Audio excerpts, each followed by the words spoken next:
मैं मूर्ख की केतक बात है, कोट पराधी तरियारे। गुरु नानक जिन सुनिया पेखिया, से फिर गरवास ना परियारे। गुरु नानक जिन सुनिया पेखिया, से फिर गरवास ना परियारे। जगत गुरु धन धन धन धन ਸਾਹਿਬ ਸ੍ਰੀ ਗੁਰੂ ਨਾਨਕ ਦੇਵ ਜੀ ਮਹਾਰਾਜ ਪਾਤਸ਼ਾਹ ਜੀ ਦੇ ਪਾਵਨ ਮੁਖਾਰਬਿੰਦ ਤੋਂ ਉਚਾਰਨ ਜਪਜੀ ਸਾਹਿਬ ਦੀ ਪਾਵਨ ਬਾਣੀ ਦੇ ਵਿਚਾਰ ਦੇ ਨਾਲ ਅਸੀਂ ਸਾਂਝ ਪਾ ਰਹੇ ਹਾਂ। ਅੱਜ 33ਵੀਂ ਪੌੜੀ ਤੋਂ ਵਿਚਾਰ ਦੀ ਆਰੰਭਤਾ ਹੋਣ ਜਾ ਰਹੀ ਹੈ। ਵਿਚਾਰ ਆਰੰਭ ਕਰਨ ਤੋਂ ਪਹਿਲਾਂ ਬਹੁਤ ਹੀ ਪਿਆਰ ਸਹਿਤ ਫਤਿਹ ਬੁਲਾਓ ਜੀ। ਵਾਹਿਗੁਰੂ ਜੀ ਕਾ ਖਾਲਸਾ, ਵਾਹਿਗੁਰੂ ਜੀ ਕੀ ਫਤਿਹ। ਸਤਿਗੁਰੂ ਗੁਰੂ ਨਾਨਕ ਸਾਹਿਬ ਜੀ ਨੇ ਜਗਤ ਨੂੰ ਸਚਿਆਰ ਬਣਨ ਦਾ ਇੱਕ ਨਿਯਮ ਦੱਸਿਆ, ਉਹ ਹੈ ਹੁਕਮ ਰਜ਼ਾਈ ਚੱਲਣਾ। ਜਿਹੜਾ ਪ੍ਰਭੂ ਦੇ ਹੁਕਮ ਦੇ ਵਿੱਚ ਚੱਲਦਾ ਹੈ, ਰੱਬੀ ਰਜ਼ਾ ਦੇ ਵਿੱਚ ਉਹਦੇ ਨਿਯਮਾਂ ਦੇ ਅਨੁਸਾਰ ਜ਼ਿੰਦਗੀ ਨੂੰ ਬਤੀਤ ਕਰਦਾ ਹੈ, ਜਿਹਦੀ ਜ਼ਿੰਦਗੀ ਵਿੱਚ ਸਤ, ਸੰਤੋਖ, ਦਇਆ, ਧਰਮ, ਧੀਰ ਆਦਿਕ ਸ਼ੁਭ ਗੁਣ ਪ੍ਰਗਟ ਹੋ ਜਾਂਦੇ ਹਨ, ਉਹ ਫਿਰ ਰੱਬ ਵਰਗਾ ਹੀ ਸਚਿਆਰ ਹੋ ਜਾਂਦਾ ਹੈ। ਜਿਸ ਧਰਤੀ ਤੇ ਸਾਰੇ ਮਨੁੱਖ ਰੱਬੀ ਗੁਣਾਂ ਨੂੰ ਧਾਰਨ ਕਰ ਲੈਣ, ਪ੍ਰਭੂ ਦਾ ਸੰਸਾਰ ਹਰ ਕਾ ਬਾਗਰਾ ਖੇੜੇ 'ਚ ਨਜ਼ਰ ਆਏਗਾ। ਫਿਰ ਇਹ ਜਗਤ ਬੇਗਮ ਪੂਰਾ ਹੋ ਜਾਏਗਾ, ਭਾਵ ਇੱਥੇ ਕੋਈ ਦੁੱਖ ਗਮ ਨਹੀਂ ਹੋਏਗਾ। ਪੂਰੇ ਵਿਸ਼ਵ ਦੇ ਵਿੱਚ ਸੁੱਖ, ਸ਼ਾਂਤੀ ਤੇ ਆਨੰਦ ਛਾ ਜਾਏਗਾ। ਕਰਨਾ ਸਿਰਫ ਇੱਕੋ ਸਾਧਨ ਹੈ, ਰੱਬੀ ਨਿਯਮਾਂ ਦੇ ਵਿੱਚ ਉਹਦੇ ਗੁਣਾਂ ਨੂੰ ਧਾਰਨ ਕਰਕੇ ਆਪਣੀ ਜ਼ਿੰਦਗੀ ਨੂੰ ਬਤੀਤ ਕਰਨਾ ਹੈ। ਜਪਜੀ ਸਾਹਿਬ ਦੀ ਪਾਵਨ ਬਾਣੀ ਕਦਮ ਕਦਮ ਤੇ ਸਾਡੀ ਅਗਵਾਈ ਕਰਦੀ ਹੈ। ਅੱਜ ਗੁਰੂ ਨਾਨਕ ਸਾਹਿਬ ਸਾਡੇ ਜੀਵਾਂ ਤੇ ਮਿਹਰ ਕਰ ਰਹੇ ਹਨ। ਆਖਣ ਜ਼ੋਰ ਚੁਪੈ ਨਹਿ ਜ਼ੋਰ। ਕੋਈ ਰੱਬੀ ਨਿਯਮਾਂ ਤੋਂ ਬਾਹਰ ਜ਼ਿੰਦਗੀ ਜਿਉਣ ਦੀ ਕੋਸ਼ਿਸ਼ ਕਰੇ ਨਹੀਂ ਕਰ ਸਕਦਾ। ਅਸੀਂ ਆਰੰਭਤਾ 'ਚ ਵਿਚਾਰ ਕੇ ਗਏ ਹਾਂ, ਹੁਕਮੇ ਅੰਦਰ ਸਭ ਕੋ ਬਾਹਰ ਹੁਕਮ ਨਾ ਕੋਏ। ਹਰ ਕੋਈ ਰੱਬੀ ਨਿਯਮਾਂ 'ਚ ਚੱਲ ਰਿਹਾ ਹੈ, ਰੱਬੀ ਨਿਯਮਾਂ ਨੂੰ ਤੋੜ ਕੇ ਕੋਈ ਜੀ ਹੀ ਨਹੀਂ ਸਕਦਾ। ਆਖਣ ਜ਼ੋਰ, ਕਿਸੇ ਮਨੁੱਖ ਕੋਲ ਆਖਣ ਦਾ ਜ਼ੋਰ ਨਹੀਂ ਹੈ। ਚੁਪੈ ਨਹਿ ਜ਼ੋਰ, ਆਖਣ ਦਾ ਤੇ ਚੁੱਪ ਰਹਿਣ ਦਾ ਕਿਸੇ ਕੋਲ ਜ਼ੋਰ ਨਹੀਂ। ਕਿਸੇ ਕੋਲ ਇੰਨੀ ਤਾਕਤ ਨਹੀਂ ਰੱਬੀ ਨਿਯਮਾਂ ਤੋਂ ਬਿਨਾਂ ਉਹ ਕੁਝ ਕਹਿ ਸਕੇ ਜਾਂ ਚੁੱਪ ਰਹਿ ਸਕੇ। ਰੱਬੀ ਨਿਯਮਾਂ ਨੂੰ ਤੋੜ ਕੇ ਕੁਝ ਆਖਿਆ ਨਹੀਂ ਜਾ ਸਕਦਾ। ਹੁਣ ਅਸੀਂ ਆਖ ਰਹੇ ਹਾਂ, ਬੋਲ ਰਹੇ ਹਾਂ, ਨਿਯਮਾਂ ਦੇ ਵਿੱਚ ਹਾਂ, ਪਰ ਜੇ ਮੈਂ ਕਹਿ ਦੇਵਾਂ ਕਿ ਮੈਂ ਤੇ ਜੀ ਬਿਨਾਂ ਆਕਸੀਜਨ ਤੋਂ ਜੀ ਸਕਦਾ ਵਾਂ, ਇਹ ਰੱਬੀ ਨਿਯਮਾਂ ਤੋਂ ਉਲਟ ਆਖਿਆ ਜਾਏਗਾ। ਜਦੋਂ ਸੱਚ ਦੇ ਬੇਸ ਤੇ ਪਰਖਿਆ ਜਾਏਗਾ, ਮੈਂ ਝੂਠਾ ਸਾਬਤ ਹੋਵਾਂਗਾ। ਮੈਂ ਇਹ ਗੱਲ ਕਹਾਂ ਕਿ ਮੈਂ ਬਿਨਾਂ ਪਾਣੀ ਤੋਂ ਜ਼ਿੰਦਗੀ ਜੀ ਸਕਦਾ, ਬਿਨਾਂ ਰੋਟੀ ਤੋਂ ਜ਼ਿੰਦਗੀ ਜੀ ਸਕਦਾ, ਮੈਂ ਕਹਿ ਤੇ ਦਿੱਤਾ, ਪਰ ਰੱਬੀ ਨਿਯਮਾਂ ਦੇ ਉਲਟ ਹੋਏਗਾ। ਜਦੋਂ ਸੱਚਮੁੱਚ ਸੱਚ ਦੇ ਬੇਸ ਤੇ ਪਰਖਿਆ ਜਾਏਗਾ ਤੇ ਮੈਂ ਕਰ ਨਹੀਂ ਪਾਵਾਂਗਾ, ਮੈਨੂੰ ਮਰਨਾ ਹੀ ਪਏਗਾ। ਮਨੁੱਖ ਰੱਬੀ ਨਿਯਮਾਂ ਤੋਂ ਬਾਹਰ ਕੁਝ ਆਖ ਹੀ ਨਹੀਂ ਸਕਦਾ। ਬੋਲਣਾ ਉਹਦੇ ਨਿਯਮਾਂ ਦੇ ਵਿੱਚ ਹੈ। ਕੋਈ ਮਨੁੱਖ ਪਸ਼ੂਆਂ ਵਾਂਗੂ ਨਹੀਂ ਬੋਲ ਸਕਦਾ। ਉਹਨਾਂ ਪਸ਼ੂਆਂ ਦੇ, ਪੰਛੀਆਂ ਦੇ ਬੋਲਣ ਦਾ ਆਪਣਾ ਸਿਸਟਮ ਹੈ, ਮੇਰਾ ਆਪਣਾ ਸਿਸਟਮ ਹੈ। ਰੱਬੀ ਨਿਯਮ ਤੋਂ ਬਾਹਰ ਜਾ ਕੇ ਨਾ ਮੈਂ ਕਿਸੇ ਹੋਰ ਦੀ ਆਵਾਜ਼ ਵਾਂਗੂ ਬੋਲ ਸਕਦਾ ਹਾਂ, ਨਾ ਦੂਜਿਆਂ ਦੀ ਭਾਸ਼ਾ ਪਸ਼ੂ ਪੰਛੀਆਂ ਦੀ ਬੋਲ ਸਕਦਾ ਹਾਂ, ਨਾ ਹੀ ਰੱਬੀ ਨਿਯਮਾਂ ਤੋਂ ਉਲਟ ਮੈਂ ਐਸੇ ਬੋਲ ਸਕਦਾ ਹਾਂ ਜਿਹੜੇ ਕੱਲ੍ਹ ਨੂੰ ਸੱਚ ਨਾ ਹੋਣ। ਕਿ ਮੈਂ ਹਵਾ ਦੇ ਵਿੱਚ ਲਟਕਿਆ ਰਹਿ ਸਕਦਾ ਹਾਂ, ਜਾਂ ਮੈਂ ਜ਼ਿੰਦਗੀ ਦੇ ਵਿੱਚ ਬਿਨਾਂ ਦੋਨੋਂ ਕਿਡਨੀਆਂ ਤੋਂ ਜੀ ਸਕਦਾ ਹਾਂ। ਕੋਈ ਮੇਰਾ ਦਿਲ ਬਾਹਰ ਕੱਢ ਲਵੇ ਤਾਂ ਵੀ ਮੈਂ ਜੀ ਸਕਦਾ ਹਾਂ। ਇਹ ਮੇਰਾ ਆਖਣਾ ਝੂਠ ਹੋਏਗਾ। ਰੱਬੀ ਨਿਯਮਾਂ ਤੋਂ ਜੋ ਵੀ ਉਲਟ ਬੋਲਿਆ ਹੋਇਆ ਬੋਲ, ਇਹ ਸੱਚ ਦੇ ਬੇਸ ਤੇ ਝੂਠਾ ਸਾਬਤ ਹੋਏਗਾ। ਇਸ ਕਰਕੇ ਕਿਸੇ ਮਨੁੱਖ ਦੇ ਵਿੱਚ ਜ਼ੋਰ ਨਹੀਂ ਕਿ ਰੱਬੀ ਨਿਯਮਾਂ ਤੋਂ ਉਲਟ ਕੋਈ ਬੋਲ ਸਕੇ। ਉਹਦੇ ਬੋਲਾਂ ਨੂੰ ਪਰਖਿਆ ਜਾਏਗਾ, ਫਿਰ ਉਹਨੂੰ ਝੂਠਾ ਸਾਬਤ ਹੋਣਾ ਪਏਗਾ।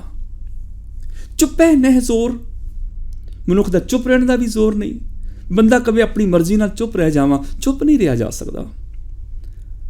ਗੁਰੂ ਨਾਨਕ ਪਾਤਸ਼ਾਹ ਆਰੰਭਤਾ 'ਚ ਕਹਿ ਗਏ ਨੇ, ਚੁੱਪੈ ਚੁੱਪ ਨਾ ਹੋਵਈ, ਜੇ ਲਾਏ ਰਹਾਂ ਲਿਵਤਾਰ। ਲਗਾਤਾਰ ਇੱਕ ਰਸ ਮਨੁੱਖ ਜ਼ੁਬਾਨ ਬੰਦ ਕਰਕੇ ਬੈਠਾ ਰਵੇ, ਮਨ ਨੇ ਤੇ ਬੋਲਦੇ ਚਲੇ ਜਾਣੇ, ਚੁੱਪੀ ਆ ਹੀ ਨਹੀਂ ਸਕਦੀ। ਕਿਵੇਂ ਚੁੱਪ ਰਵਾਂਗੇ? ਸਾਡਾ ਪੂਰਾ ਸਰੀਰ ਹੀ ਬੋਲਦਾ ਹੈ। ਜਦੋਂ ਅਸੀਂ ਸਾਹ ਲੈਂਦੇ ਹਾਂ, ਸਾਡੇ ਫੇਫੜਿਆਂ ਦੇ ਵਿੱਚੋਂ ਆਵਾਜ਼, ਜਦੋਂ ਸਾਡਾ ਖੂਨ ਪੰਪ ਹੁੰਦਾ ਹੈ, ਦਿਲ ਦੀ ਆਵਾਜ਼, ਸਾਡਾ ਸਰੀਰ ਕੁਛ ਨਾ ਕੁਛ ਬੋਲਦਾ ਹੈ। ਚੁੱਪ ਨਹੀਂ ਰਹਿ ਜਾ ਸਕਦਾ। ਤੇ ਜੇ ਕੋਈ ਮਨ ਕਰਕੇ ਚੁੱਪ ਕਰਨਾ ਚਾਹੇ ਤਾਂ ਵੀ ਜ਼ੋਰ ਨਹੀਂ ਕੋਈ ਮਨ ਕਰਕੇ ਚੁੱਪ ਹੋ ਜਾਏ। ਸਵੇਰ ਤੋਂ ਲੈ ਕੇ ਰਾਤ ਤੱਕ, ਅਗਲੀ ਸਵੇਰ ਤੱਕ 24 ਘੰਟਿਆਂ ਵਿੱਚ ਲਗਭਗ 60,000 ਵਿਚਾਰ ਮਨੁੱਖ ਦੇ ਮਨ 'ਚ ਆਉਂਦੇ ਨੇ। ਐਸਾ ਇੱਕ ਵੀ ਪਲ ਨਹੀਂ ਜਦੋਂ ਵਿਚਾਰ ਕੋਈ ਨਾ ਆਏ। ਹਰ ਪਲ ਵਿਚਾਰ। ਸਵਿਚ ਔਨ ਕੀਤਾ, ਸਵਿਚ ਦੀ ਆਵਾਜ਼, ਲਾਈਟ ਜਗੀ, ਉਹਦੀ ਆਵਾਜ਼, ਉਹਦਾ ਵਿਚਾਰ ਪੈਦਾ ਹੋ ਗਿਆ, ਰੌਸ਼ਨੀ ਹੋ ਗਈ। ਕੀੜੀ ਨੇ ਪੈਰ ਨੂੰ ਕੱਟਿਆ, ਉਹਦਾ ਵਿਚਾਰ ਪੈਦਾ ਹੋ ਗਿਆ। ਕਿਸੇ ਪੰਛੀ ਦੀ ਬੋਲਣ ਦੀ ਆਵਾਜ਼ ਆਈ, ਉਹਦਾ ਵਿਚਾਰ ਪੈਦਾ ਹੋ ਗਿਆ। ਕਾਰ ਨੇ ਹੌਰਨ ਦਿੱਤਾ, ਉਹਦਾ ਵਿਚਾਰ। ਇੱਕ ਇੱਕ ਪਲ ਵਿਚਾਰ। ਬੈੱਡ ਦੇ ਉੱਪਰ ਚਾਦਰ ਦਾ ਵੱਟ ਚੁੱਭ ਰਿਹਾ, ਉਹਦਾ ਵਿਚਾਰ। ਤੇ ਜੇ ਮਨੁੱਖ ਕੋਈ ਸਮਾਧੀ ਲਾ ਕੇ ਕਵੇ ਕਿ ਮੈਂ ਉਸ ਅਵਸਥਾ ਵਿੱਚ ਆਉਣਾ ਜਿੱਥੇ ਕੋਈ ਵਿਚਾਰ ਨਹੀਂ, ਸੰਭਵ ਨਹੀਂ ਹੈ। ਮਨ ਚੁੱਪ ਕਰ ਹੀ ਨਹੀਂ ਸਕਦਾ। ਲਗਾਤਾਰ ਕਵੇ ਮੈਂ ਬਿਲਕੁਲ ਚੁੱਪ, ਕੋਈ ਵਿਚਾਰ ਨਹੀਂ, ਮਨ ਨੂੰ ਇੱਕ ਸੈਕਿੰਡ ਦੇ ਲਈ ਉਹ ਅਵਸਥਾ ਆ ਗਈ। ਹੁਣ ਜਿੱਥੇ ਕੋਈ ਵਿਚਾਰ ਨਹੀਂ, ਉੱਥੇ ਹੁਣ ਇਹ ਵੀ ਤਾਂ ਇੱਕ ਵਿਚਾਰ ਹੀ ਹੈ ਨਾ ਕਿ ਹੁਣ ਕੋਈ ਵਿਚਾਰ ਨਹੀਂ। ਮਨੁੱਖ ਦਾ ਮਨ ਚੁੱਪ ਨਹੀਂ ਰਹਿ ਸਕਦਾ। ਗੁਰੂ ਜੀ ਨੇ ਇੱਥੋਂ ਤੱਕ ਕਹਿ ਦਿੱਤਾ, ਇਹ ਜੀਵ ਜੇ ਤੂੰ ਚੁੱਪ ਰਹਿ ਵੀ ਜਾਏ, ਮਨ ਨੂੰ ਚੁੱਪ ਕਰਨਾ ਚਾਹੇ, ਕਿਵੇਂ ਕਰੇਗਾ? ਕੋਈ ਚੁੱਪ ਕਰਾ ਸਕਦਾ ਮਨ ਨੂੰ? ਕਮਨ ਸੋ ਮੁਨ ਜੋ ਮਨ ਮਾਰੇ। ਤੇ ਜੇ ਮਨ ਨੂੰ ਹੀ ਚੁੱਪ ਕਰਾ ਦਿੱਤਾ, ਫਿਰ ਤਾਰਨਾ ਕਿਹਨੂੰ ਹੈ? ਮਨ ਕੋ ਮਾਰ ਕਹੋ ਕਿਸ ਤਾਰੇ। ਜੇ ਮਨ ਹੀ ਖਤਮ ਕਰ ਦਿੱਤਾ, ਵਿਚਾਰ ਹੀ ਮੁਕਾ ਦਿੱਤੇ, ਫਿਰ ਤਾਰਨਾ ਕਿਹਨੂੰ ਹੈ? ਚੰਗੇ ਵਿਚਾਰਾਂ ਨੇ ਤੇ ਚੰਗਾ ਜੀਵਨ ਬਣਾਉਣਾ ਸੀ। ਵਿਚਾਰ ਮਾਰਨੇ ਨਹੀਂ ਸਨ, ਵਿਚਾਰ ਬਦਲਨੇ ਸਨ। ਮਨ ਦੀ ਮੱਤ ਦੇ ਵਿਚਾਰ ਛੱਡ ਕੇ ਗੁਰੂ ਦੀ ਮੱਤ ਦੇ ਵਿਚਾਰ ਧਾਰਨ ਕਰਨੇ ਸਨ। ਮਨ ਕਦੀ ਚੁੱਪ ਨਹੀਂ ਕਰਦਾ, ਵਿਚਾਰ ਚੱਲਦੇ ਹਨ। ਕਿਸੇ ਕੋਲ ਜ਼ੋਰ ਨਹੀਂ ਚੁੱਪ ਕਰ ਸਕੇ। ਜ਼ੋਰ ਨਾ ਮੰਗਣ, ਦੇਣ ਨਾ ਜ਼ੋਰ। ਮੰਗਣ ਤੇ ਮਨੁੱਖ ਦਾ ਜ਼ੋਰ ਨਹੀਂ। ਰੱਬੀ ਨਿਯਮਾਂ ਤੋਂ ਉਲਟ ਕੁਛ ਨਹੀਂ ਮੰਗ ਸਕਦਾ। ਬੰਦਾ ਕਵੇ ਕਿ ਹੇ ਰੱਬਾ, ਮੈਂ ਤੈਨੂੰ 1 ਕਰੋੜ ਰੁਪਇਆ ਚੜਾਉਣਾ ਵਾ, ਆ ਜਿਹੜਾ ਸੂਰਜ ਹੈ ਨਾ 1 ਘੰਟਾ ਲੇਟ ਚੜਾਈ, ਮੈਂ ਜ਼ਿਆਦਾ ਸੋਣਾ ਚਾਹੁੰਦਾ ਵਾਂ। ਨਹੀਂ ਕਰ ਸਕਦਾ।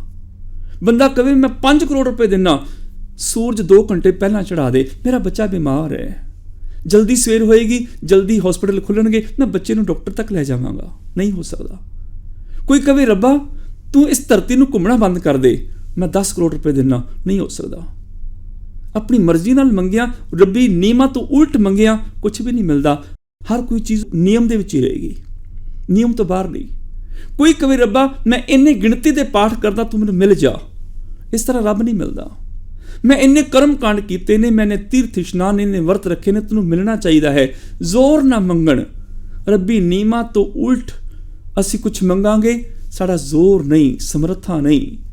ਰੱਬ ਖਰੀਦਿਆ ਨਹੀਂ ਜਾ ਸਕਦਾ, ਮੰਗਿਆ ਨਹੀਂ ਮਿਲ ਸਕਦਾ, ਮਿਟਣਾ ਪੈਂਦਾ ਹੈ। ਮੰਗਿਆ ਨਹੀਂ ਮਿਲਦਾ, ਜ਼ੋਰ ਨਹੀਂ। ਰੱਬੀ ਨਿਯਮਾਂ ਤੋਂ ਉਲਟ ਅਸੀਂ ਕੁਛ ਮੰਗਣਾ ਵੀ ਚਾਹੀਏ, ਨਹੀਂ ਮੰਗ ਸਕਦੇ। ਅਸੀਂ ਕਹੀਏ ਰੱਬਾ ਤੂੰ ਕਿਰਪਾ ਕਰ, ਮੈਨੂੰ ਕੋਠੀ ਦੇ ਦੇ। ਸਵੇਰ ਤੋਂ ਲੈ ਕੇ ਸ਼ਾਮ ਤੱਕ ਮੰਗੇ ਜਾਈਏ, ਰੱਬਾ ਕੋਠੀ ਦੇ ਦੇ, ਰੱਬਾ ਕੋਠੀ ਦੇ ਦੇ। ਨਹੀਂ ਮਿਲੇਗੀ। ਉਹਦੇ ਲਈ ਆਪ ਮਿਹਨਤ ਕਰਨੀ ਪਏਗੀ, ਪੈਸਾ ਕਮਾਉਣਾ ਪਏਗਾ, ਫਿਰ ਅਸੀਂ ਜਾ ਕੇ ਆਪਣਾ ਘਰ ਬਣਾਵਾਂਗੇ। ਮੰਗਣ ਨਾਲ ਥੋੜ੍ਹੇ ਮਿਲ ਜਾਂਦਾ ਹੈ। ਕੇਵਲ ਮੰਗਣ ਨਾਲ ਨਹੀਂ, ਨਿਯਮਾਂ ਦੇ ਅਧੀਨ ਉਦਮ, ਮਿਹਨਤ, ਕਰਮ ਕਰਕੇ ਅਸੀਂ ਜਿੰਨਾ ਮਰਜ਼ੀ ਜ਼ਿੰਦਗੀ 'ਚ ਵਿਕਾਸ ਕਰ ਸਕਦੇ ਹਾਂ। ਬੈਠੇ ਬੈਠੇ ਕਹੀ ਜਾਵਾਂ ਕਿ ਮੈਨੂੰ ਕੋਠੀ ਮਿਲ ਜਾਏ, ਨਹੀਂ ਮਿਲ ਸਕਦੀ। ਸੋਫੇ 'ਤੇ ਬੈਠਾ ਮੈਂ ਚਾਹ ਪੀ ਰਿਹਾ, ਨਾਲੇ TV ਦੇਖ ਰਿਹਾ, ਕਹਾਂ ਹੇ ਰੱਬਾ ਮੈਂ ਡਾਕਟਰ ਬਣ ਜਾਵਾਂ। ਇੱਦਾਂ ਮੰਗਣ ਨਾਲ ਕੋਈ ਡਾਕਟਰ ਦੀ ਡਿਗਰੀ ਨਹੀਂ ਮਿਲ ਜਾਂਦੀ। ਸਕੂਲ, ਕਾਲਜ, ਯੂਨੀਵਰਸਿਟੀ ਜਾਣਾ ਪਏਗਾ, MBBS ਦੀ ਪੜ੍ਹਾਈ ਕਰਨੀ ਪਏਗੀ, ਉਦਮ ਮਿਹਨਤ ਕਰਕੇ ਤਾਂ ਬਣਿਆ ਜਾ ਸਕਦਾ ਹੈ ਡਾਕਟਰ। ਲੋਕ ਆਖਦੇ ਨੇ ਕਿੰਨਾ ਲੱਕੀ ਹੈ, ਕਿੱਡੀ ਚੰਗੀ ਕਿਸਮਤ, ਡਾਕਟਰ ਬਣ ਗਿਆ। ਪਰ ਜਿਨ੍ਹਾਂ ਨੇ ਉਹਨੂੰ ਰਾਤਾਂ ਨੂੰ ਜਾਗ ਜਾਗ ਕੇ ਪੜ੍ਹਦਿਆਂ ਦੇਖਿਆ, ਉਹਨਾਂ ਨੂੰ ਪਤਾ ਹੈ ਇਹਨੇ ਉਦਮ ਮਿਹਨਤ ਕੀਤੀ ਤਾਂ ਇਸ ਅਵਸਥਾ ਤੇ ਪਹੁੰਚੇ। ਲੋਕ ਆਖਦੇ ਨੇ ਬੜਾ ਭਾਗਾਂ ਵਾਲਾ, ਪਹਾੜ ਦੀ ਚੋਟੀ ਤੇ ਪਹੁੰਚ ਗਿਆ, ਪਰ ਜਿਹੜਾ ਪਹੁੰਚਿਆ ਉਹਨਾਂ ਲੋਕਾਂ ਨੇ ਉਹਦੇ ਪੈਰ ਦੇ ਛਾਲੇ ਨਹੀਂ ਦੇਖੇ, ਉਹਨੇ ਮਿਹਨਤ ਕੀਤੀ ਹੈ ਤਾਂ ਉਚਾਈ ਤੇ ਪਹੁੰਚਿਆ। ਮੇਰਾ ਮੰਗਣ ਨਾਲ ਕੁਛ ਨਹੀਂ ਮਿਲ ਜਾਂਦਾ, ਉਦਮ ਕਰਨਾ ਪੈਂਦਾ ਹੈ। ਉਦਮ ਕਰਿੰਦਿਆਂ ਜਿਉ ਤੂੰ, ਕਮਾਵਦਿਆਂ ਸੁਖ ਪੁੰਚ। ਉਦਮ ਕਰੇਗਾ ਤੇ ਸੁਖ ਲੈ ਲਏਗਾ। ਮਰਜ਼ੀ ਨਾਲ ਮੰਗਿਆ ਨਹੀਂ, ਜ਼ੋਰ ਨਾ ਮੰਗਣ, ਦੇਣ ਨਾ ਜ਼ੋਰ।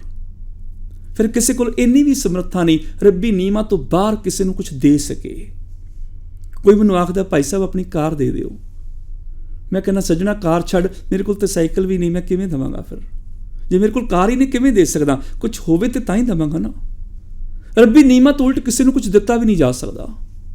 ਨਿਯਮਾਂ 'ਚ ਦਿੱਤਾ ਜਾਏਗਾ, ਨਿਯਮਾਂ ਤੋਂ ਬਾਹਰ ਨਹੀਂ। ਮੈਂ ਕਿਸੇ ਨੂੰ ਕਹਾਂ ਮੈਂ ਤੈਨੂੰ ਪੁੱਤਰ ਦੇਣਾ ਹੈ, ਸੇਬ ਖਾ ਲੈ, ਤੇਰੇ ਘਰ ਪੁੱਤਰ ਹੋ ਜਾਏਗਾ। ਨਿਯਮਾਂ ਤੋਂ ਬਿਨਾਂ ਪੁੱਤਰ ਨਹੀਂ ਹੋਏਗਾ। ਉਹ ਲੱਖ ਸੇਬ ਖਾਈ ਜਾਏ, ਮੇਰੇ ਸੇਬ ਦੇਣ ਦੇ ਨਾਲ ਕਿਸੇ ਦੇ ਘਰ ਪੁੱਤਰ ਥੋੜ੍ਹੇ ਹੋ ਜਾਏਗਾ। ਨਿਯਮਾਂ ਦੇ ਅਧੀਨ ਉਹਦੇ ਘਰ ਪੁੱਤਰ ਹੋਏਗਾ। ਜੇ ਮੈਂ ਸੇਬ ਦੇ ਦਿਆਂ, ਉਹ ਨਿਯਮਾਂ ਤੋਂ ਬਾਹਰ ਹੋਣ, ਜੇ ਪਤੀ ਪਤਨੀ ਰਿਲੇਸ਼ਨ ਹੀ ਨਾ ਬਣਾਉਣ, ਇਕੱਲੇ ਸੇਬ ਹੀ ਖਾਈ ਜਾਣ, ਤੇ ਪੁੱਤਰ ਹੋ ਜਾਏਗਾ। ਇਸ ਤਰ੍ਹਾਂ ਕਦੀ ਬੱਚੇ ਨਹੀਂ ਹੁੰਦੇ। ਗੁਰੂ ਜੀ ਆਖਦੇ ਨੇ ਬਾਣੀ 'ਚ, ਜੈਸੇ ਮਾਤ ਪਿਤਾ ਬਿਨ ਬਾਲ ਨਾ ਹੋਈ। ਬੱਚੇ ਨੇ ਵੀ ਜਨਮ ਲੈਣਾ, ਮਾਤਾ ਪਿਤਾ ਦਾ ਸੰਯੋਗ ਚਾਹੀਦਾ ਹੈ। ਟੈਸਟ ਟਿਊਬ ਬੇਬੀ ਵਿੱਚ ਵੀ ਅਸੀਂ ਬੱਚਾ ਦਿਖਣਾ ਹੈ, ਉਹਦੇ ਪਿੱਛੇ ਵੀ ਨਿਯਮ ਕੰਮ ਕਰਦਾ ਹੋਏਗਾ, ਨਿਯਮ ਤੋਂ ਬਾਹਰ ਨਹੀਂ। ਇੱਦਾਂ ਕਿਸੇ ਨੂੰ ਕੁਝ ਦਿੱਤਾ ਨਹੀਂ ਜਾ ਸਕਦਾ। ਜਿਵੇਂ ਜੋਤਸ਼ੀ ਤਾਂਤਰਿਕ ਬਾਬੇ ਕਹਿ ਦਿੰਦੇ ਨੇ, ਬੱਚਾ ਤੈਨੂੰ 5 ਸਾਲ 'ਚ ਕਾਰ ਮਿਲ ਜਾਏਗੀ। ਹੁਣ 5 ਸਾਲ ਮੈਂ ਘਰੇ ਬੈਠਾ ਰਵਾਂ ਤੇ ਕਵਾਂ 5 ਸਾਲ ਬਾਅਦ ਮੇਰੇ ਦਰਵਾਜ਼ੇ ਤੇ ਕਾਰ ਖੜੀ ਹੋਵੇ, ਇੱਦਾਂ ਕਿਸੇ ਦੇ ਦੇਣ ਨਾਲ ਮਿਲ ਜਾਏਗੀ? ਨਹੀਂ, 5 ਸਾਲ ਮੈਨੂੰ ਮਿਹਨਤ ਕਰਨੀ ਪਏਗੀ, ਮੈਨੂੰ ਪੈਸਾ ਕਮਾਉਣਾ ਪਏਗਾ, ਜਾਂ ਬੈਂਕ ਤੋਂ ਲੋਨ ਲੈਣਾ ਪਏਗਾ, ਫਿਰ ਜਾ ਕੇ ਰਜਿਸਟ੍ਰੇਸ਼ਨ ਫਾਰਮ ਭਰਨਾ ਪਏਗਾ ਕਾਰ ਦੇ ਲਈ, ਤਾਂ ਮਿਲੇਗੀ। ਸਵਾਦ ਤਾਂ ਜੇ ਕੋਈ ਕਵੇ ਮੈਂ ਤੈਨੂੰ ਕਾਰ ਦਿੰਦਾ, 5 ਸਾਲ ਬਾਅਦ ਕਾਰ ਮਿਲ ਜਾਏਗੀ, ਅਸੀਂ ਹੱਥ ਤੇ ਹੱਥ ਰੱਖ ਕੇ ਬੈਠੇ ਰਹੀਏ, 5 ਸਾਲ ਬਾਅਦ ਦਰਵਾਜ਼ੇ ਤੇ ਕਾਰ ਖੜੀ ਹੋਵੇ, ਫਿਰ ਤੇ ਜੋਤਸ਼ੀ ਤਾਂਤਰਿਕ ਨੂੰ ਮੰਨੀਏ ਨਾ। ਉਹਦੇ ਲਈ ਸਾਨੂੰ ਉਦਮ ਕਰਨਾ ਪੈਣਾ। ਦੇਣ ਨਾ ਜ਼ੋਰ। ਇੱਦਾਂ ਕੋਈ ਕਿਸੇ ਨੂੰ ਕੁਝ ਨਹੀਂ ਦੇ ਸਕਦਾ ਕਿ ਤੈਨੂੰ ਮੈਂ ਆਹ ਚੀਜ਼ ਦਿੰਦਾ, ਤੇਰੇ ਘਰ ਆ ਜਾਏਗਾ, ਤੇਰੇ ਘਰ ਉਹ ਆ ਜਾਏਗਾ।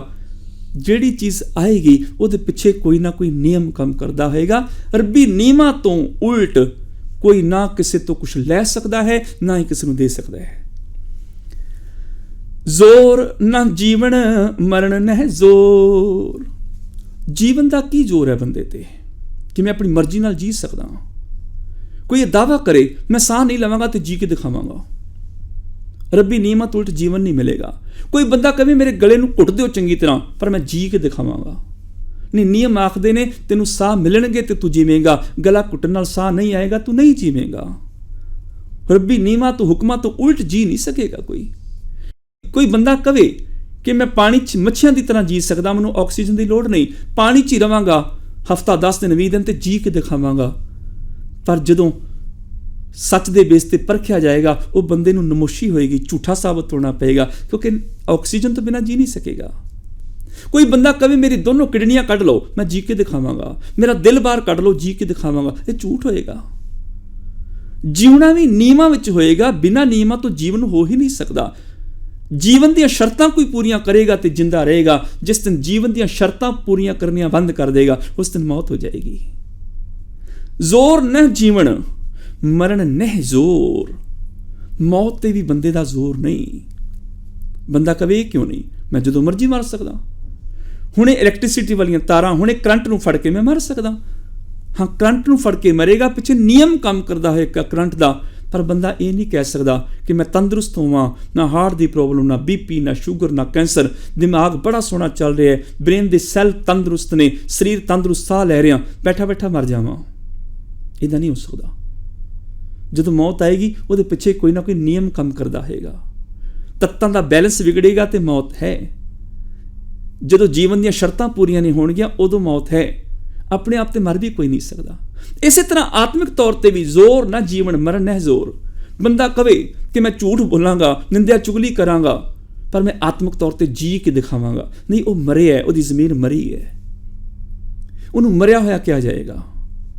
ਅਤ ਸੁੰਦਰ ਕੁਲੀਨ ਚਤੁਰ ਮੁਖ ਗਿਆਨੀ ਧਨਵੰਤ, ਮ੍ਰਿਤਕ ਕਹੀਏ ਨਾਨਕਾ, ਜੇ ਪ੍ਰੀਤ ਨਹੀਂ ਭਗਵੰਤ। ਬੰਦਾ ਕਵੇ ਮੇਰੇ ਅੰਦਰ ਪਿਆਰ ਨਾ ਹੋਵੇ, ਨਫ਼ਰਤ ਹੋਵੇ, ਕ੍ਰੋਧ ਹੋਵੇ, ਈਰਖਾ ਹੋਵੇ, ਚੁਗਲੀ ਹੋਵੇ, ਦਵੈਸ਼ ਹੋਵੇ, ਤੇ ਮੈਂ ਆਤਮਿਕ ਤੌਰ ਤੇ ਜੀ ਕੇ ਦਿਖਾਵਾਂਗਾ। ਗੁਰੂ ਜੀ ਆਖਦੇ ਨਹੀਂ, ਪ੍ਰੇਮ ਤੋਂ ਬਿਨਾਂ ਜੀ ਨਹੀਂ ਸਕਦਾ ਤੂੰ। ਨਿਯਮ ਕੰਮ ਕਰਦਾ ਹੈ, ਪ੍ਰੇਮ ਹੋਏਗਾ ਤੇ ਜੀਵਨ ਹੋਏਗਾ, ਨਹੀਂ ਤੇ ਮ੍ਰਿਤਕ ਕਹੀਏ ਨਾਨਕਾ, ਜੇ ਪ੍ਰੀਤ ਨਹੀਂ ਭਗਵੰਤ। ਇਸੇ ਤਰ੍ਹਾਂ ਬੰਦਾ ਕਵੇ ਮੈਂ ਸੱਚ ਬੋਲਾਂ, ਇਮਾਨਦਾਰੀ ਦੀ ਜ਼ਿੰਦਗੀ ਜਿਉਵਾਂ, ਤੇ ਮੈਂ ਮਰਿਆ ਹੋਵਾਂ ਆਤਮਿਕ ਤੌਰ ਤੇ, ਮੇਰੀ ਜ਼ਮੀਰ ਮਰੀ ਹੋਵੇ, ਨਹੀਂ ਹੋ ਸਕਦਾ। ਜਿਹੜਾ ਬੰਦਾ ਸੱਚ ਬੋਲ ਰਿਹਾ ਹੈ, ਇਮਾਨਦਾਰੀ ਦੀ ਜ਼ਿੰਦਗੀ ਜਿਉ ਰਿਹਾ ਹੈ, ਦਇਆ ਹੈ, ਪ੍ਰੇਮ ਹੈ, ਤੁਸੀਂ ਉਹਨੂੰ ਮਰਿਆ ਨਹੀਂ ਕਹਿ ਸਕਦੇ। ਉਹਦੇ ਪਿੱਛੇ ਇੱਕ ਨਿਯਮ ਕੰਮ ਕਰਦਾ ਹੈ। ਜੇ ਗੁਣ ਹਨ ਤੇ ਜਿੰਦਾ, ਜੇ ਔਗੁਣ ਹਨ ਤੇ ਮਰਿਆ। ਪਰ ਬੰਦਾ ਕਵੇ ਕਿ ਮੈਂ ਔਗੁਣਾਂ ਨੂੰ ਧਾਰ ਕੇ ਜ਼ਿੰਦਗੀ ਜੀ ਕੇ ਦਿਖਾਵਾਂਗਾ, ਆਤਮਿਕ ਤੌਰ ਤੇ ਜੀ ਕੇ ਦਿਖਾਵਾਂਗਾ, ਉਹ ਝੂਠ ਹੈ। ਤੇ ਬੰਦਾ ਕਵੇ ਕਿ ਮੇਰੇ ਅੰਦਰ ਸਾਰੇ ਚੰਗੇ ਗੁਣ ਹੋਣ, ਪਰ ਮੈਂ ਆਤਮਿਕ ਤੌਰ ਤੇ ਮਰਿਆ ਹਾਂ, ਨਹੀਂ ਹੋ ਸਕਦਾ। ਇੱਕ ਨਿਯਮ ਕੰਮ ਕਰਦਾ ਹੈ। ਆਖਾਂ ਜੀਵਾਂ ਵਿਸਰੇ ਮਰ ਜਾਉ, ਰੱਬ ਚੇਤੇ ਆ ਜਾਂਦਾ ਤੇ ਜਿਉਂ ਪੈਣਾ ਵਾ। ਇੱਕ ਨਿਯਮ ਹੈ, ਰੱਬ ਭੁੱਲ ਜਾਏ, ਇਹ ਨਿਯਮ ਹੈ, ਤਾਂ ਮੌਤ ਹੁੰਦੀ ਹੈ, ਮਰਜ਼ੀ ਨਾਲ ਨਹੀਂ। ਜ਼ੋਰ ਨਾ ਜੀਵਨ ਮਰਨ ਨਹਿ ਜ਼ੋਰ। ਜ਼ੋਰ ਨਾ ਰਾਜ ਮਾਲ ਮਨ ਸ਼ੋਰ। ਜ਼ੋਰ ਮਨ ਤਾਕਤ, ਸਮਰੱਥਾ, ਰੱਬੀ ਹੁਕਮਾਂ ਤੋਂ ਬਾਹਰ ਕੰਮ ਕਰਨ ਦੀ ਸਮਰੱਥਾ, ਰੱਬੀ ਨਿਯਮਾਂ ਤੋਂ ਬਾਹਰ ਜਾ ਕੇ ਕੁਝ ਕਰਨ ਦੀ ਸਮਰੱਥਾ। ਇੱਥੇ ਜ਼ੋਰ ਦਾ ਅਰਥ ਇਹ ਹੈ। ਜ਼ੋਰ ਨਾ ਰਾਜ ਮਾਲ ਮਨ ਸ਼ੋਰ। ਸ਼ੋਰ ਮੈਨੇ ਸ਼ੋਰ ਸ਼ਰਾਬਾ, ਫੂਫਾਂ। ਰੱਬੀ ਨਿਯਮਾਂ ਤੋਂ ਬਾਹਰ ਤੇ ਕੋਈ ਐਵੇਂ ਰਾਜਾ ਨਹੀਂ ਬਣ ਸਕਦਾ, ਧਨ ਦੌਲਤ ਪਦਾਰਥਾਂ ਦਾ ਮਾਲਕ ਨਹੀਂ ਬਣ ਸਕਦਾ। ਰੱਬੀ ਨਿਯਮਾਂ ਤੋਂ ਬਾਹਰ ਨਹੀਂ। ਜਿਨ੍ਹਾਂ ਦੇ ਘਰ ਧਨ ਦੌਲਤ ਹੈ, ਉਹਨਾਂ ਦੀ ਧਨ ਦੌਲਤ ਅੱਗੇ ਪਰਿਵਾਰ 'ਚ ਪਹੁੰਚ ਜਾਂਦੀ ਹੈ। ਗਰੀਬ ਦੀ ਝੌਂਪੜੀ ਘਰ ਪੈਦਾ ਹੋਇਆ ਬੱਚਾ, ਉਹ ਕभी ਮਾਪਿਓ ਦੀ ਦੌਲਤ ਦਾ ਮਾਲਕ ਮੈਂ ਬਣ ਜਾਵਾਂ, ਮਾਪਿਓ ਕੋਲ ਦੌਲਤ ਹੀ ਨਹੀਂ, ਕਿਵੇਂ ਉਹ ਰਾਜ ਭਾਗ ਦਾ ਮਾਲਕ ਬਣੇਗਾ? ਪਹਿਲੇ ਜ਼ਮਾਨੇ ਸਨ ਪਿਤਾ ਪੁਰਖੀ ਵਿਰਸਾ ਜਿਹੜਾ ਬੱਚਿਆਂ ਤੱਕ ਮਿਲ ਜਾਂਦਾ ਸੀ। ਰਾਜੇ ਮਹਾਰਾਜੇ ਆਪਣੇ ਧਨ ਦੌਲਤ, ਆਪਣੇ ਖਜ਼ਾਨੇ ਆਪਣੇ ਬੱਚਿਆਂ ਨੂੰ ਦੇ ਜਾਂਦੇ ਸਨ। ਉਸ ਤੋਂ ਬਾਅਦ ਡਿਕਟੇਟਰਸ਼ਿਪ ਤੋਂ ਬਾਅਦ ਜਦੋਂ ਡੈਮੋਕ੍ਰੇਸੀ ਆਈ, ਫਿਰ ਜਿਹੜਾ ਕੁਰਸੀ ਦਾ ਮਾਲਕ ਹੋਏਗਾ ਉਹ ਚਾਹੇ ਤੇ ਆਪਣੀ ਕੁਰਸੀ ਆਪਣੇ ਬੱਚਿਆਂ ਨੂੰ ਦੇ ਸਕਦਾ ਹੈ, ਦਿੰਦੇ ਆ ਰਹੇ ਨੇ। ਧਨ ਦੌਲਤ ਵੀ ਮਿਲੇਗੀ ਕਿਸੇ ਨਿਯਮ 'ਚ ਮਿਲੇਗੀ, ਜਾਂ ਤੇ ਪਿਤਾ ਪੁਰਖੀ ਮਿਲੇਗੀ ਜਾਂ ਆਪ ਕਮਾਉਣੀ ਪਏਗੀ। ਤੇ ਜੇ ਪਿਤਾ ਪੁਰਖੀ ਵੀ ਦੌਲਤ ਨਹੀਂ, ਆਪ ਵੀ ਗਰੀਬ ਹੈ ਤੇ ਬੈਠੇ ਬੈਠੇ ਹੱਥ ਤੇ ਹੱਥ ਰੱਖ ਕੇ ਕਵੇ ਮੇਰੇ ਘਰ ਦੌਲਤ ਆ ਜਾਏ, ਨਹੀਂ ਆਏਗੀ। ਇਸ ਤਰ੍ਹਾਂ ਰਾਜ ਭਾਗ ਥੋੜੇ ਮਿਲਦੇ ਨੇ। ਅਮੀਰ ਦੇ ਪੁੱਤਰ ਨੂੰ ਮਿਲ ਜਾਂਦੀ ਹੈ ਕਿਉਂਕਿ ਉਹਦਾ ਪਿਤਾ ਅਮੀਰ ਹੈ, ਉਹਨੂੰ ਹੱਥ ਤੇ ਹੱਥ ਰੱਖੇ ਮਿਲ ਜਾਂਦੀ ਹੈ, ਪਿੱਛੇ ਨਿਯਮ ਕੰਮ ਕਰ ਰਿਹਾ, ਉਹਨੇ ਕੋਈ ਉਦਮ ਮਿਹਨਤ ਨਹੀਂ ਕੀਤਾ, ਪਰ ਪਿਤਾ ਪੁਰਖੀ ਦੌਲਤ ਸੀ, ਅੱਗੋਂ ਮਿਲ ਗਈ। ਹੁਣ ਕੋਈ ਅਮੀਰ ਆਦਮੀ ਹੈ, ਖਜ਼ਾਨਿਆਂ ਦਾ ਮਾਲਕ ਹੈ, ਉਹ ਆਪਣੀ ਦੌਲਤ ਆਪਣੇ ਪੁੱਤਰ ਨੂੰ ਹੀ ਦੇਗਾ ਨਾ।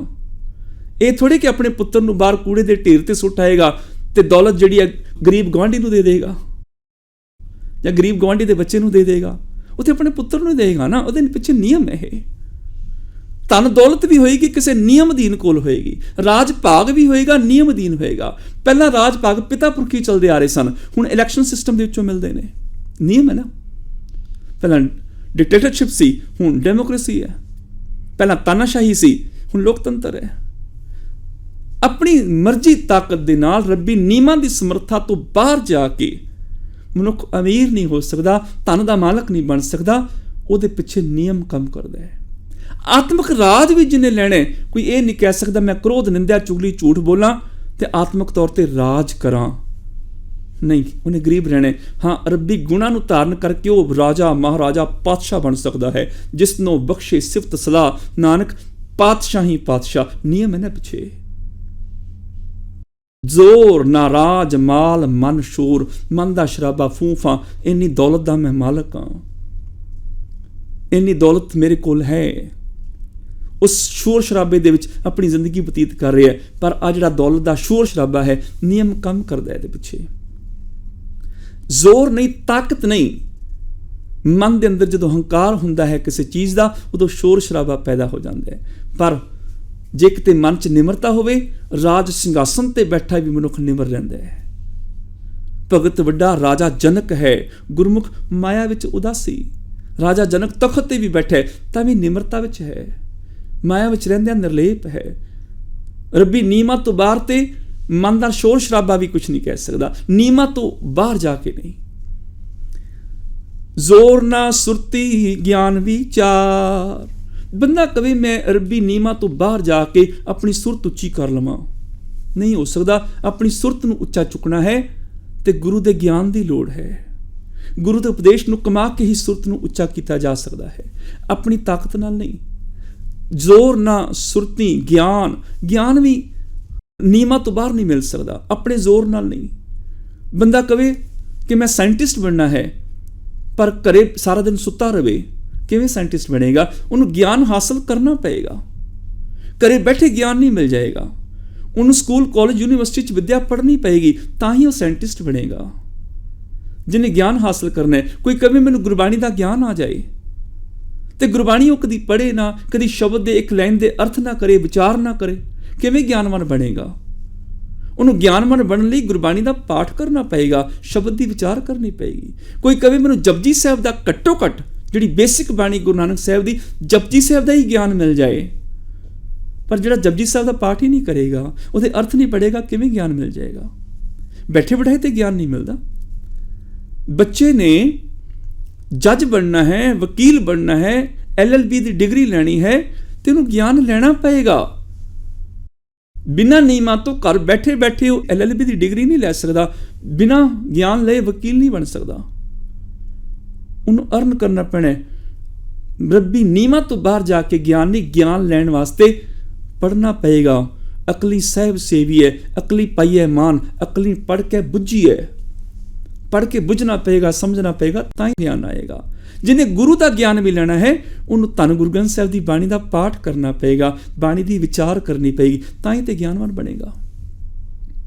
ਜੋਰ ਨਾ ਸੁਰਤੀ ਗਿਆਨ ਵਿਚਾਰ, ਐਵੇਂ ਕੋਈ ਵਿਚਾਰਵਾਨ ਨਹੀਂ ਬਣ ਜਾਂਦਾ।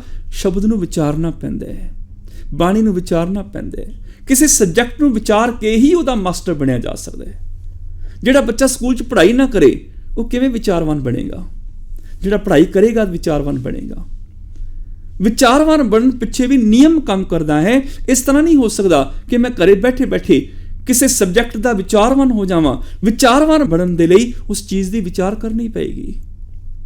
ਬਿਨਾਂ ਵਿਚਾਰ ਕੀਤੇ ਨਹੀਂ। ਗੁਰਬਾਣੀ ਨੂੰ ਵਿਚਾਰਨਾ ਹੈ ਤੇ ਪੜ੍ਹਨਾ ਹੀ ਪਏਗਾ, ਅਰਥ ਦੇਖਣੇ ਹੀ ਪੈਣਗੇ, ਤਾਂ ਹੀ ਤੇ ਵਿਚਾਰ ਆਏਗੀ। ਜ਼ੋਰ ਨਾ ਜੁਗਤੀ ਛੁਟੈ ਸੰਸਾਰ। ਮਨੁੱਖ ਆਪਣੀ ਜੁਗਤੀਆਂ ਦੇ ਨਾਲ, ਆਪਣੀਆਂ ਸਿਆਣਪਾਂ ਦੇ ਨਾਲ ਸੰਸਾਰ ਦੇ ਵਿਕਾਰਾਂ ਤੋਂ ਬਚਣਾ ਚਾਹੇ, ਨਹੀਂ ਹੋ ਸਕਦਾ।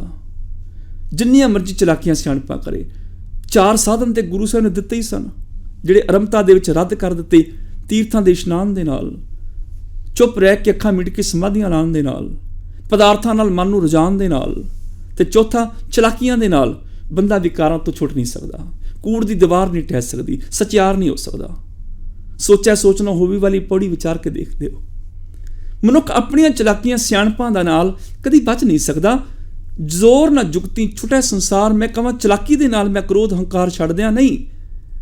ਮੈਨੂੰ ਆਪਣੇ ਅੰਦਰ ਨਿਮਰਤਾ ਲਿਆਣੀ ਪਏਗੀ, ਤਾਂ ਹੰਕਾਰ ਜਾਏਗਾ। ਆਪਣੇ ਅੰਦਰ ਸੱਚ ਲਿਆਣਾ ਪਏਗਾ, ਤਾਂ ਝੂਠ ਛੱਡਿਆ ਜਾਏਗਾ। ਆਪਣੀ ਜ਼ੁਬਾਨ ਮਿੱਠੀ ਕਰਨੀ ਪਏਗੀ, ਤਾਂ ਹੀ ਕੌੜੇ ਬੋਲ ਜਾਣਗੇ। ਮੇਰੀ ਚਲਾਕੀਆਂ ਸਿਆਣਪਾਂ ਨਾਲ ਨਹੀਂ ਕਿ ਲੋਕਾਂ ਨੂੰ ਕਹਾਂ ਮੈਂ ਬਹੁਤ ਵੱਡਾ ਧਰਮੀ ਹਾਂ, ਅੰਦਰ ਮੇਰੇ ਵਿਕਾਰ ਭਰੇ ਹੋਣ। ਇਸ ਤਰ੍ਹਾਂ ਨਹੀਂ ਹੋ ਸਕਦਾ। ਰਹਿਤ ਅਵਰ ਕਛ ਅਵਰ ਕਮਾਵਤ, ਮਨ ਨਹੀਂ ਪ੍ਰੀਤ ਮੁੱਖੋਂ ਗੰਢ ਲਾਵਤ। ਜ਼ਬਾਨੀ ਗੰਢਾਂ ਤੇ ਲਾ ਸਕਦਾ ਮੈਂ ਬਹੁਤ ਧਰਮੀ ਹਾਂ, ਪਰ ਇਹਨਾਂ ਚਲਾਕੀ ਵਾਲੀਆਂ ਗੱਲਾਂ ਕਰ ਕਰਕੇ ਮੈਂ ਵਿਕਾਰਾਂ ਤੋਂ ਨਹੀਂ ਛੁੱਟ ਸਕਦਾ। ਵਿਕਾਰਾਂ ਤੋਂ ਬਚਣ ਦੇ ਲਈ ਮੈਨੂੰ ਗੁਣ ਧਾਰਨ ਕਰਨੇ ਹੀ ਪੈਣਗੇ।